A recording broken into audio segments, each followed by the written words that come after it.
Binance के जितने भी यूजर है उनके लिए एक बुरी खबर निकल के आ रही है कि यहाँ पे ट्रैवल रूल यहाँ पे मैंडेटरी कर दिया गया है यहाँ पे बाइनेंस के अंदर।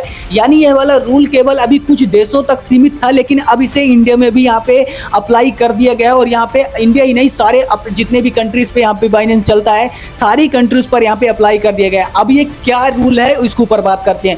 देखो ये रूल ये है कि जब भी आप किसी को यहाँ पे डॉलर यहाँ पे भेजते हो तो वहाँ पे आपसे पूछा जाएगा कि आप अपने किसी वॉलेट में आप यहाँ पे ये वाला यहाँ पे डॉलर सेंड कर रहे हो या कि फिर किसी और के वॉलेट में सेंड कर रहे हो। वहाँ पे आपको उसका भी जवाब देना पड़ेगा। दूसरा चीज, अगर आप डिपॉजिट करते हो तो वहाँ से भी पूछा जाएगा कि ये पैसा आपके पास कहाँ से आ रहा है और इसका यहाँ पे रीजन क्या है आने का, तो उसका भी आपको यहाँ पे जानकारी देनी पड़ेगी। FIO जो भारत में सारे एक्सचेंजों पर नजर रखता है वो भी बहुत ज्यादा स्ट्रिक्ट हो चुका था, और उसी के साथ साथ यहाँ पे बाइनेंस ने भी ये अपडेट दे करके सारे यहाँ पे बाइनेंस यूजर को एक बार फिर से यहाँ पे झटका दिया है।